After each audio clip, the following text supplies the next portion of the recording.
لا شيء يعجبني. يقول مسافر في الباص: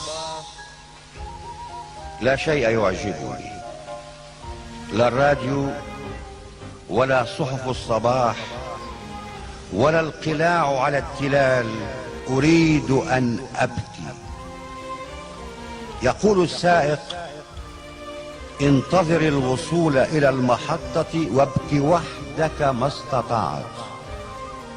تقول سيدة: أنا أيضا، أنا لا شيء يعجبني. دللت ابني على قبري فأعجبه ونام ولم يودعني. يقول الجامعي: ولا أنا، لا شيء يعجبني.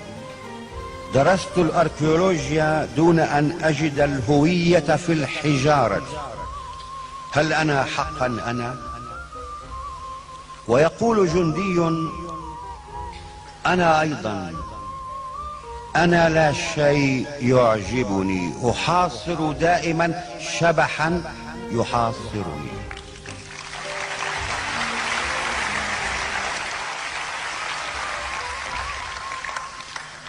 يقول السائق العصبي: ها نحن اقتربنا من محطتنا الأخيرة فاستعدوا للنزول.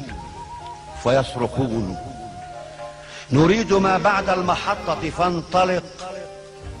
أما أنا فأقول: أنزلني هنا، أنا مثلهم، لا شيء يعجبني، ولكني تعبت من السفر.